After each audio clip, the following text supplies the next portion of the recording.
Hello friends, आज की हमारी जो वीडियो रहेगी वो रहेगी Himachal Pradesh PGT post graduate teacher political science का जो एग्ज़ाम हुआ था 9/6/2024 को।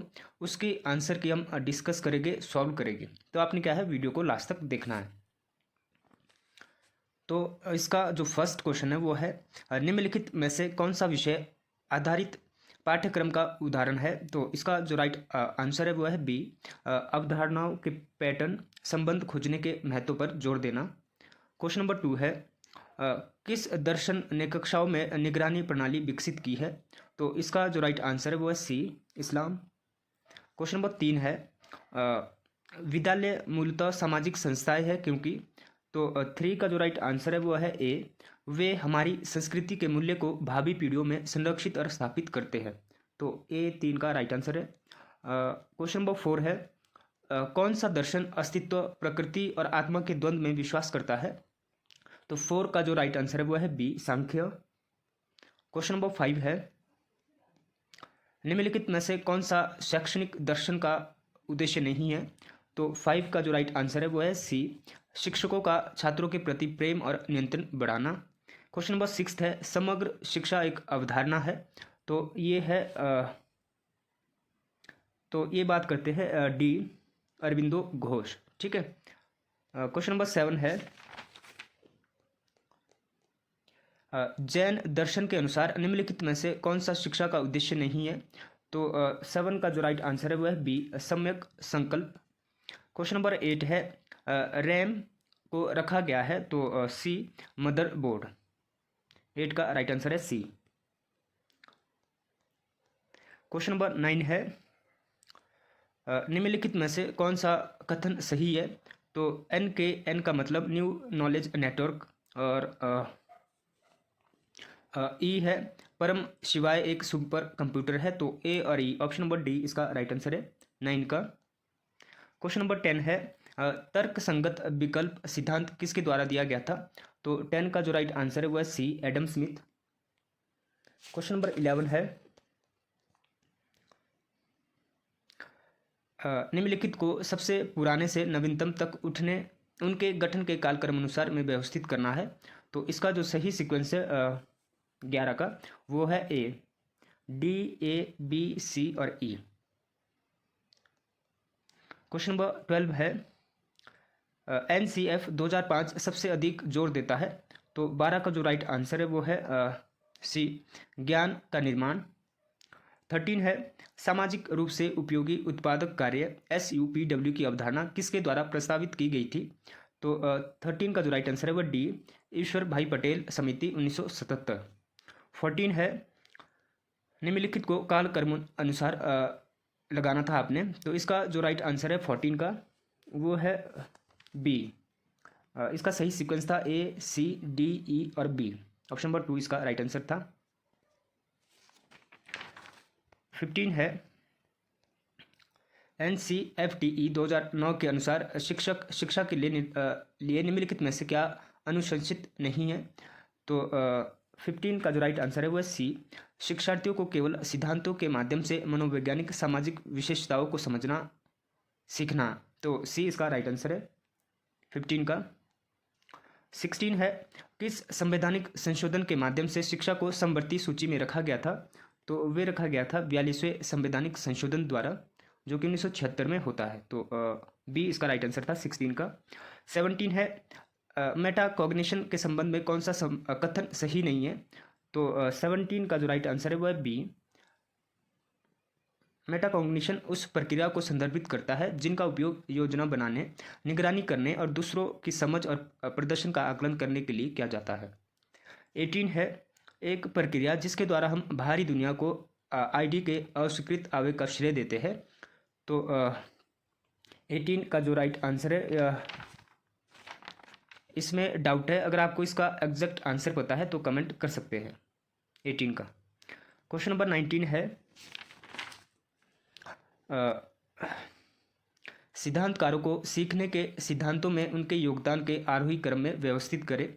तो 19 का जो राइट आंसर है वो है सी, इसका सही सीक्वेंस था बी, ए, ई, डी और सी। क्वेश्चन नंबर 20 है, बिल गेट्स किस प्रकार की बुद्धिमत्ता का प्रसिद्ध उदाहरण है? तो वह है तार्किक गणितीय बुद्धि का। तो बी इसका राइट आंसर है। 21 है, तो 21 का है पॉलिटी से यहाँ क्वेश्चन स्टार्ट होते हैं। तो मार्क्स ने अपनी प्रविधि की अवधारणा को निम्नलिखित में से किस विचारों के विपरीत रूप में प्रस्तुत किया था? तो कार्ल मार्क्स क्या है, जो हीगल ने जो डायलेक्टिक मेथड दिया था उसके विपरीत वो एडॉप्ट करते हैं द्वंद्वात्मक जो सिद्धांत है, पर जो सिद्धांत देते हैं वो उसके विपरीत देते हैं। तो हीगल इसका राइट आंसर है बी। ठीक है, डायलेक्टिक मेथड वो बोलते हैं कि जो मैंने हीगल का जो द्वंद्ववाद है वो पहले सिर के बल खड़ा था, उसे अब मैंने क्या है पैर के बल खड़ा कर दिया है। तो बी इसका राइट आंसर है। 22 है, निम्नलिखित में से किस सेवा के अधिकारियों को भारतीय प्रशासनिक सेवा में पदोन्नत होने का अधिकार होता है? तो इसका जो राइट आंसर है वो है ए। ठीक है, लेकिन कहीं इसका राइट आंसर सी भी बता रहे हैं, लेकिन जो राज्य सिविल सेवा के जो अधिकारी है वो प्रमोट होते हैं भारतीय प्रशासनिक सेवा के लिए। तो यहाँ प्रमोट पदोन्नति होने का अधिकार होता है, तो ये पूछा गया था, तो ए इसका राइट आंसर बनेगा। 23 है, निम्नलिखित में से किसने भारतीय राष्ट्रीय आंदोलन में नरमपंथी मूल्य का प्रतिनिधित्व किया था? तो फ्रेंड्स इसमें राम मनोहर लोहिया तो नहीं होगे, ठीक है, ये ऑप्शन तो कट हो जाएगा, पंडित जवाहरलाल नेहरू भी नहीं। अब ऑप्शन बचते हैं गोपाल कृष्ण गोखले और मदन मोहन मालवीय। तो यहाँ जो इनमें से जो बेस्ट ऑप्शन लग रहा है वो है ए, गोपाल कृष्ण गोखले। तो ये क्या है, नरमपंथी मूल्यों का प्रतिनिधित्व करते हैं। क्वेश्चन नंबर 24 है, निम्नलिखित में से कौन सा देश भारत के साथ गुटनिरपेक्षता नीति का मौलिक प्रवर्तक नहीं था? तो उसमें मिस्र भी था, इंडोनेशिया भी थे और यूगोस्लाविया भी था, जो कि अब 5 या 6 कंट्री में बढ़ गया है, लेकिन मोरक्को नहीं थे, तो नहीं पूछा गया था। तो बी इसका राइट आंसर है 24 का। 25 है, निम्नलिखित में से किसने तर्क दिया कि कला और विज्ञान के विकास ने मानव को भ्रष्ट बना दिया है? तो ये तो अगर आपने रूसो को पढ़ा होगा, उनकी एक बुक भी है डिस्कोर्सेज ऑन इनइक्वालिटी, जो कि उन्होंने 1755 में लिखी थी। तो ये रूसो का कथन है, सी इसका राइट आंसर है 25 का।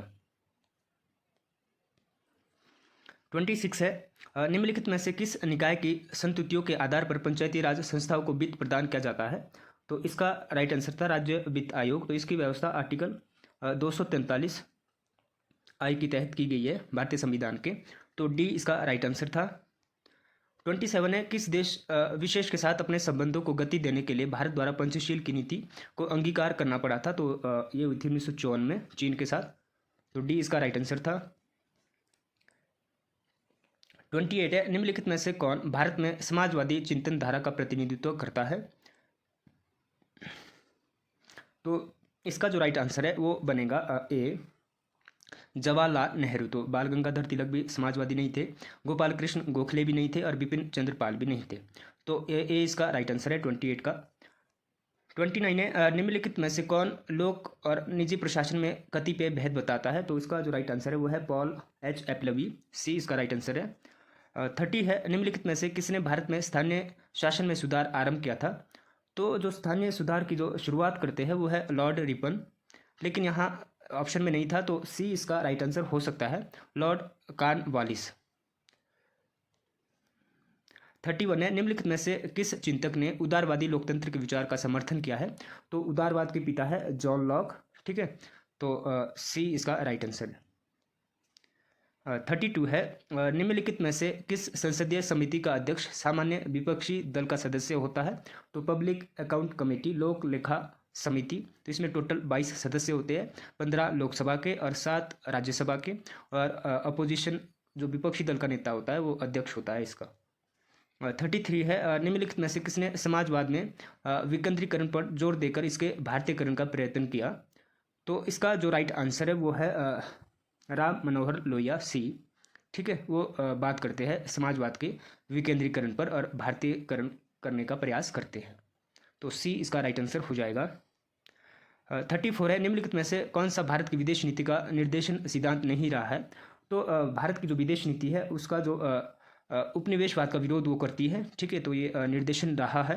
रंगभेद का भी विरोध करती है भारतीय विदेश नीति, और अफ्रीकी एशियाई एकजुटता तो नेहरू ने काफ़ी प्रयास किए थे आज़ादी के बाद। साम्यवाद का विरोध, तो ये गलत ऑप्शन है। ठीक है, ये निर्देशन नहीं है विदेश नीति के। तो सी इसका राइट आंसर है 34 का। 35 है किसने लोक प्रशासन के सिद्धांतों को मुहावरे कहा है? तो हर्बर्ट साइमन, ठीक है, इनकी एक बुक भी है द प्रोवर्ब्स ऑफ एडमिनिस्ट्रेशन, ठीक है, तो उसमें वो बात करते हैं लोक प्रशासन को क्या है मुहावरे कहा कहते हैं उसमें, ठीक है, उस बुक में। तो डी इसका राइट आंसर है 35 का। 36 है निम्नलिखित में से किसने भारत में सांस्कृतिक राष्ट्रवाद के सिद्धांत का प्रतिपादन किया? तो इसका जो राइट आंसर है वह वी डी सावरकर, ठीक है, इनकी जो बुक है हिंदुत्व, जो कि उन्होंने 1923 में लिखी थी, उसमें वो राष्ट्रवाद की बात करते हैं, सांस्कृतिक राष्ट्रवाद की।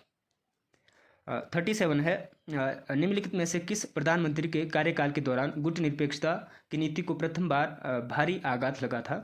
तो इसका जो राइट आंसर है वह इंदिरा गांधी, क्योंकि गुटनिरपेक्षता का मतलब था कि जो उस समय जो कोल्ड वॉर चल रही थी अमेरिका और यूएसएसआर के बीच, तो उन दोनों गुटों से दूर रहना। लेकिन इंदिरा गांधी ने क्या है 1971 में क्या है रूस के साथ मैत्री संधि की, तो वे क्या था गुटनिरपेक्षता पर प्रथम आघात था। तो सी इसका राइट आंसर है 37 का। 38 है संयुक्त राष्ट्र के निम्नलिखित में से किस अंग में भारत लगातार सुधार की मांग कर रहा है? तो भारत क्या है जो सुरक्षा परिषद के जो 5 मेंबर है, ठीक है, उसमें सुधार की बात कर रहा है कि इसमें वृद्धि होनी चाहिए, तो जिसके लिए कि अलग अलग वो वार्ता कर रहा है, ठीक है, तो बी इसका राइट आंसर है 38 का। 39 है निम्नलिखित कथनों पर विचार कीजिए। तो हॉब्स एक समझौतावादी दार्शनिक थे, तो ये बात बिल्कुल सही है। हॉब्स ने मानव प्रकृति को नकारात्मक रूप प्रस्तुत किया है। वो बोलते हैं कि जो मनुष्य का जो स्वभाव है बुरा है, ठीक है, स्वार्थी है, क्रूर है, तो ये भी सही है। उनका विश्वास लोकतंत्र में था, तो वो राजतंत्र को बेस्ट शासन प्रणाली मानते थे। तो 1 और 2 इसका राइट आंसर है। 40 है भारतीय संविधान के अंतर्गत निम्नलिखित में से कौन सा आपातकाल का एक प्रकार नहीं है? तो डी आंतरिक आपातकाल, तो 352। राज्य में संवैधानिक मशीनरी की असफलता 356 और वित्तीय आपातकाल 360, लेकिन प्रशासनिक आपातकाल नहीं होता है, तो डी इसका राइट आंसर है। 41 है स्थानीय स्वशासन के एक पक्ष के रूप में निम्नलिखित में से किसने सर्वोदय का विचार दिया था? तो वे दिया था विनोबा भावे ने, तो ए इसका राइट आंसर है। 42 है निम्नलिखित किस पड़ोसी देश में भारत ने भारतीय शांति सेना इंडियन पीस कीपिंग फोर्स भेजी थी? तो जो श्रीलंका में जो विवाद हुआ था, ठीक है, तो सी इसका राइट आंसर है। 43 है किसी संगठन के पिरामिड ढांचे को निम्नलिखित में से किस सिद्धांत के रूप में जाना जाता है? तो वे जाना जाता है हायरार्किकल पद सोपान, सी इसका बी इसका राइट आंसर है 43 का। 44 है निम्नलिखित में से शासन के किस प्रकार को मैकियावेली द्वारा पसंद किया गया था? तो फ्रेंड्स यहाँ क्वेश्चन ही आधा अधूरा है। मैकियावेली क्या है राजतंत्र को अच्छा शासन मानते हैं, लेकिन वो बोलते हैं कि जिस राज्य के जो नागरिक है अगर वो सभ्य है, ठीक है, तो वहाँ क्या है गणतंत्र सबसे अच्छा शासन प्रणाली है। लेकिन वहाँ वो कंडीशन रखते हैं अगर किसी राज्य के जो नागरिक है अगर वो सभ्य है तब वहाँ क्या है गणतंत्र अच्छा है, नहीं तो अगर वो असभ्य है तो वहाँ के लिए वो राजतंत्र बोलते हैं। तो यहाँ क्वेश्चन ही आधा अधूरा है, इसका आंसर राजतंत्र भी हो सकता है और गणतंत्र भी, ठीक है। अब HPPSC इसका क्या आंसर करेगी, तो ये तो आंसर की जब आएगी तभी पता लगना है, लेकिन ये दोनों में से एक हो सकते हैं, ये डाउटफुल क्वेश्चन है। 45 है किस दार्शनिक ने हन्ना आरेंट के चिंतन को अत्यधिक प्रभावित किया? तो यहाँ कार्ल मार्क्स और रूसो तो नहीं होंगे क्योंकि वो उनकी आलोचना करते हैं। इमैनुअल कांट क्या है, ये आदर्शवादी है, तो यहाँ ऑप्शन बी राइट लग रहा है, फ्रेडरिक नीत्शे। बाकी मैं इसमें श्योर नहीं हूँ, अगर आपको इसका एग्जैक्ट आंसर पता है तो आप कमेंट कर सकते हैं। 46 है किसने मैकियावेली को व्यवहारवाद का अग्रदूत कहा है? तो इसका राइट आंसर है डी, ठीक है, विलियम ब्लूम ने। तो उनकी एक बुक है जिसमें वो इन्हें क्या है अग्रदूत कह रही है, तो थ्योरीज ऑफ पॉलिटिकल सिस्टम, तो डी इसका राइट आंसर है। 47 है कौटिल्य के अनुसार प्राचीन भारत में किस प्रकार का राजनीतिक प्रशासनिक ढांचा विद्यमान था? तो वे बोलते थे वह प्राचीन भारत में क्या है राजतंत्र था, तो ए इसका राइट आंसर है। 48 है स्वतंत्रता के बाद भी भारत में इंडियन सिविल सर्विस को बनाए रखने का समर्थन किसने किया? तो इसका राइट आंसर जवाहरलाल नेहरू है, ठीक है, लेकिन बी भी हाँ हो सकता है, तो मैं यहाँ श्योर नहीं हूँ। तो अगर आपको इसका राइट आंसर पता है तो 48 का भी आप कमेंट कर सकते हैं। 49 है, निम्नलिखित में से कौन सा भारत का सर्वोच्च लोक सेवक होता है? तो वे होता है चीफ सेक्रेटरी, ठीक है, मुख्य सचिव। तो ए इसका राइट आंसर है 49 का। 50 है, भारत में मुगल शासन की जड़ें निम्नलिखित में से किन परंपराओं से ली गई है? तो ये भी डाउटफुल क्वेश्चन है, इसका जो राइट आंसर मुझे लग रहा है वो डी होना चाहिए, ठीक है। अगर आपको एग्जैक्ट पता है तो आप कमेंट कर सकते हैं। 51 है, भारत सरकार के प्रशासनिक कार्यों का निर्वहन किस कार्यकर्ता के नाम से किया जाता है? तो वे किया जाता है भारत के राष्ट्रपति। तो ए इसका राइट आंसर है। 52 है, भारत में द्वितीय प्रशासनिक सुधार आयोग का अध्यक्ष कौन था? तो वे था एम वीरप्पा मोलई, 2005 में ये बना था। द्वितीय प्रशासनिक सुधार, प्रथम प्रशासनिक सुधार 1966 में बना था आयोग। 53 है, किसी अखिल भारतीय सेवा के अधिकारी को बर्खास्त करने का अधिकार किसके पास है? तो इसका जो राइट आंसर है वो है सी, संघ लोक सेवा आयोग। 54 है, निम्नलिखित में से कौन सा जिलाधिकारी का एक कार्य नहीं है? तो इसका जो राइट ऑप्शन बनेगा सी, देश की सुरक्षा, ठीक है। क्योंकि यहाँ जो क्या है, बी ऑप्शन है कानून व्यवस्था बनाए रखना। तो अगर ये नहीं होता फिर भी हम देश की सुरक्षा, वहाँ थोड़ा डाउटफुल होता।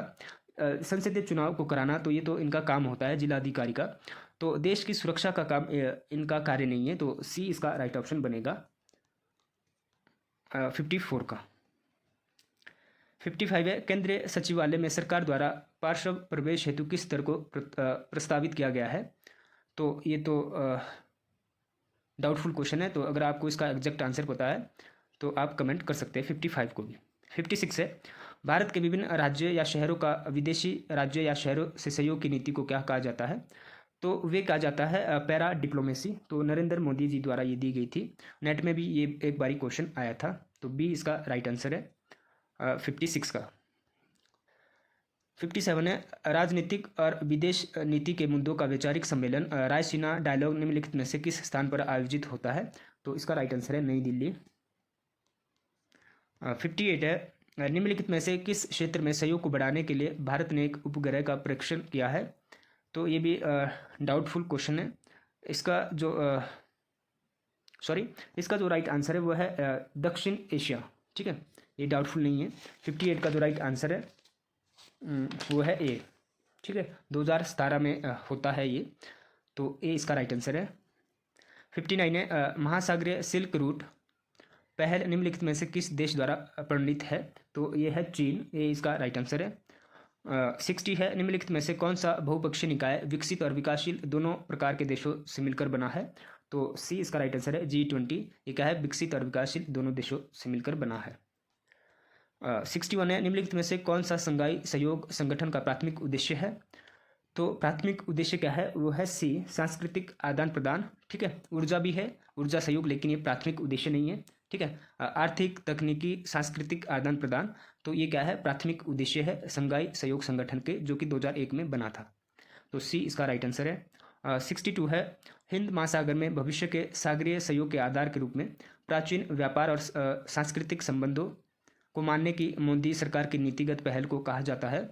तो इसका जो राइट आंसर मुझे लग रहा है वो प्रोजेक्ट मौसम होना चाहिए, लेकिन ये डाउटफुल है। अगर आपको इसका एग्जैक्ट आंसर पता है तो आप कमेंट कर सकते हैं। 63 है, 2006 में संयुक्त राष्ट्र के किस अंग ने वैश्विक आतंकवाद विरोधी रणनीति को अंगीकार किया? तो यहाँ भी दो ऑप्शन में डाउट है, एक तो इसका महासभा भी हो सकता है और सुरक्षा परिषद भी, ठीक है। तो यहाँ भी अगर आप एग्जैक्ट आंसर आपको बताए तो कमेंट कर सकते हैं 63 को भी। 64 है, निम्नलिखित में से किस देश का अपनी विदेश नीति के मामलों में भारत के साथ घनिष्ठतम सहयोग रहा है? तो वह है भूटान, ठीक है। तो ए इसका राइट आंसर है। 65 है, निम्नलिखित में से किस क्षेत्रीय संगठन का भारतीय सदस्य नहीं है? तो भारत क्या है, सार्क का सदस्य है, ठीक है। हिंद महासागर क्षेत्रीय सहयोग संगठन का भी सदस्य है और बिम्स्टेक का भी, लेकिन RCEP, ठीक है, RCEP का सदस्य नहीं है। तो सी इसका राइट आंसर हो जाएगा 65 का। 66 है, निम्नलिखित में से किस देश के साथ भारत का जल विवाद नहीं है? तो भारत का क्या है, बांग्लादेश के साथ भी है, पाकिस्तान के साथ भी है और नेपाल के साथ भी है, लेकिन मालदीव के साथ हमारा कोई भी जो जल विवाद वो नहीं है। तो ए इसका राइट आंसर हो जाएगा 66 का। 67 है, न्यू डेवलपमेंट बैंक निम्नलिखित में से किस बहुपक्षीय संगठन की एक सहायक इकाई है? तो वे है ब्रिक्स की। ठीक है, तो न्यू डेवलपमेंट बैंक 2016 में इसकी स्थापना हुई थी। ठीक है, तो बी इसका राइट आंसर है। 68 है, निम्नलिखित में से किसे मिनी सार्क कहा जाता है? तो मिनी जो सार्क है वो कहा जाता है बीमस्टेक को। ठीक है, डी इसका राइट आंसर है। 69 है, किस कालखंड में क्षेत्रवाद अंतर्राष्ट्रीय संबंधों का मान बिंदु बना? तो इसका जो राइट आंसर है वो बी और सी दो में से एक हो सकता है। ठीक है, क्योंकि जो सेकेंड वर्ल्ड वॉर के बाद क्या है, जो यूएनओ के मंच पे क्या है, जो रीजनल जो मुद्दे हैं, जैसे 1948 में क्या है, भारत जो जम्मू कश्मीर था उसका मुद्दा वो यूएनओ में ले गया। ठीक है, और भी बहुत सारे, जैसे कोरिया संकट 1950 में, तो बहुत सारे ऐसे रीजनल मुद्दे आए। ठीक है, इंटरनेशनल फॉर्म पे। तो क्षेत्रवाद जो बड़ा द्वितीय विश्व युद्ध काल में भी, या फिर इसका 20वीं सदी में भी हो सकता है। ठीक है, तो यहाँ थोड़ा कन्फ्यूजन है दो ऑप्शन में।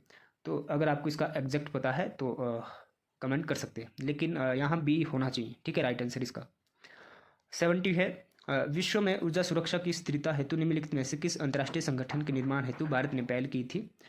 तो वे क्या है, न्यूक्लियर सप्लायर ग्रुप का सदस्य नहीं है, लेकिन उसे दी जाती है, तो ये भी नहीं होगा। परमाणु प्रसार संधि, तो न्यूक्लियर नॉन प्रोलिफरेशन ट्रीटी जो कि 1968 में होती है, तो इसका भी नहीं।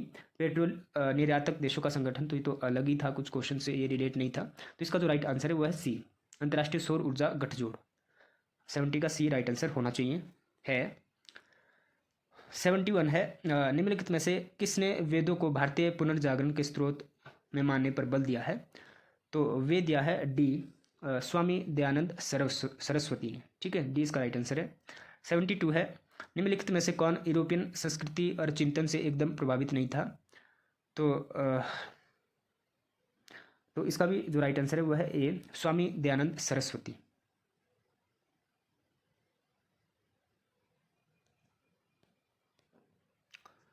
नेक्स्ट है 73, निम्नलिखित में से एकात्म योग का विचार, इंटीग्रल योगा, तो वे देते हैं अरविंदो घोष। ठीक है, ए इसका राइट आंसर है 73 का।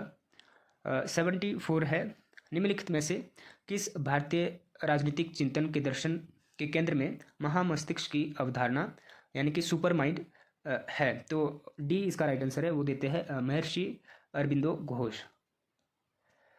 75 है, निम्नलिखित में से किस नेता ने भारत में सुशासन को राम राज्य के ढांचे पर करने की बात की है? तो राम राज्य की बात करते हैं महात्मा गांधी, तो बी इसका राइट आंसर है।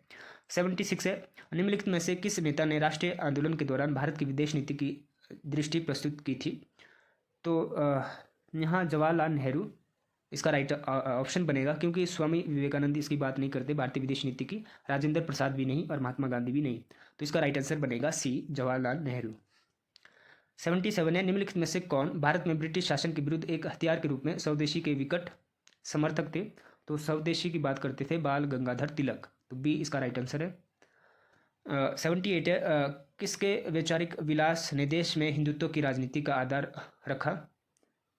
तो हिंदुत्व की बात क्या है, वीडी सावरकर करते हैं, लेकिन ये आधार की यहाँ बात कर रहा है कि बेस किसने बनाया हिंदुत्व का?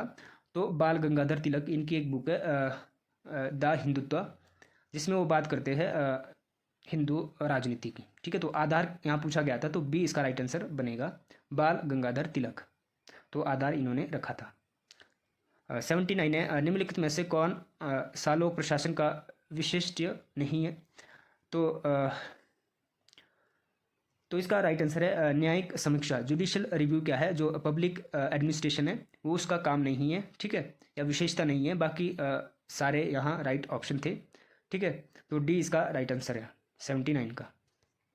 80 है, निम्नलिखित में से कौन लोक प्रशासन की अग्रणी महिला लेखिका है? तो वे है डी, MP फॉलेट। 81 है, लोक प्रशासन में अभिप्रेरणा के सिद्धांतों को किस विषय से लिया गया है? तो वे लिया गया है मनोविज्ञान से, डी इसका राइट आंसर है।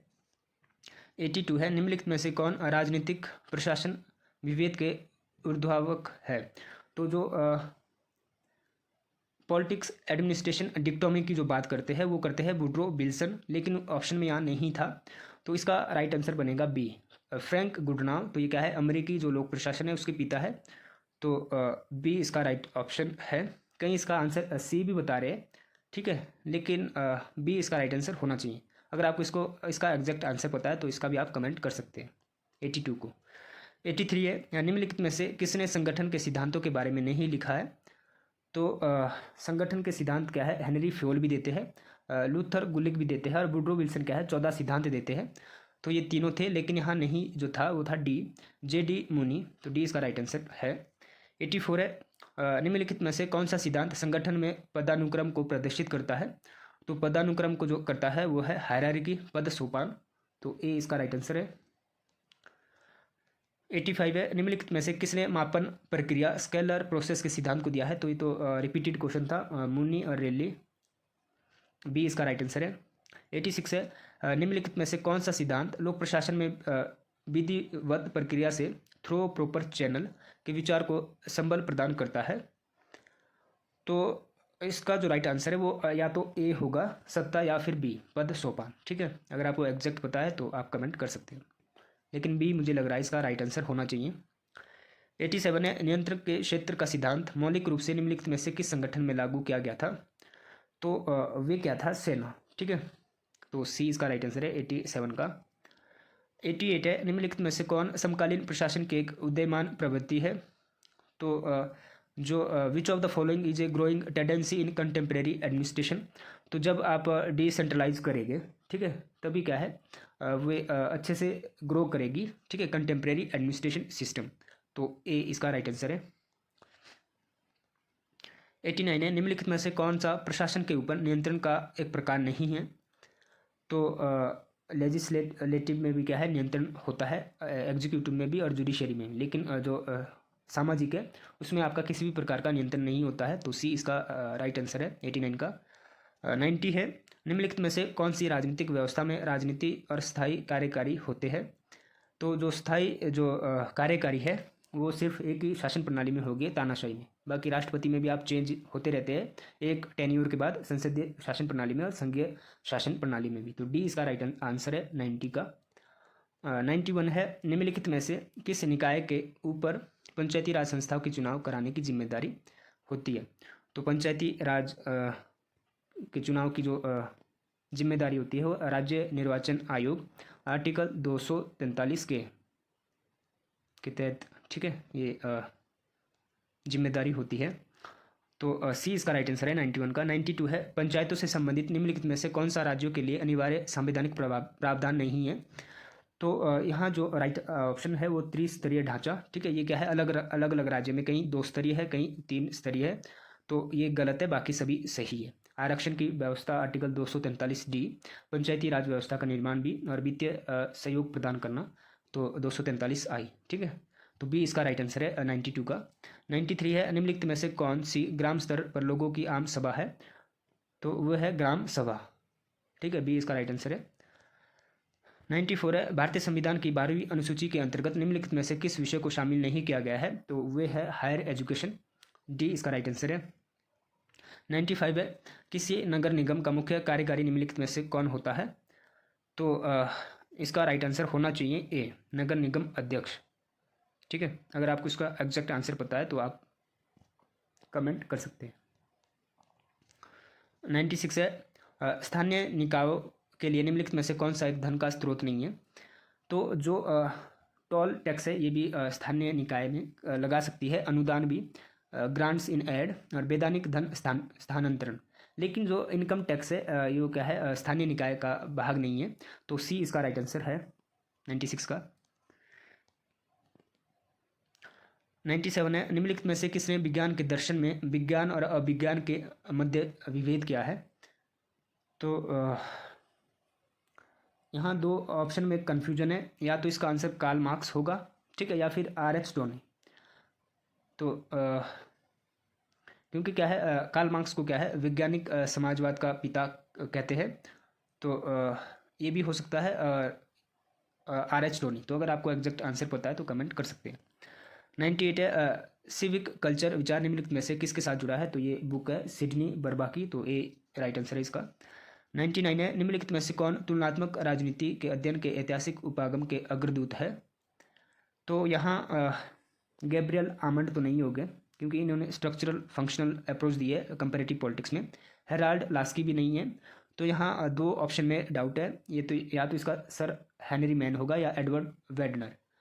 तो इसका भी अगर आपको एग्जैक्ट आंसर पता है तो कमेंट कर सकते हैं। 100 है, अंतर्राष्ट्रीय संबंधों में आधुनिक राज्य व्यवस्था के उदय को निम्नलिखित में से किससे जोड़ा जाता है?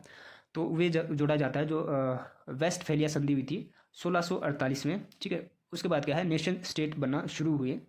तो इसका राइट आंसर है बी 100 का। तो ये हमने जो पीजीटी पॉलिटिकल साइंस का एग्ज़ाम हुआ था 9/6/2024 को, उसके आंसर देखे। तो जिस भी क्वेश्चन पे आपको लग रहा है कि इसका एग्जैक्ट आंसर ये है तो वो कमेंट कर सकते हैं। तो बाकी जब इसकी फाइनल आंसर की आएगी तभी एग्जैक्ट हम बोल सकते हैं। तो अगर वीडियो अच्छी लगी तो लाइक कर सकते हैं, ठीक है, शेयर करें अपने फ्रेंड के साथ और चैनल को सब्सक्राइब करें। Thank you, thanks for watching.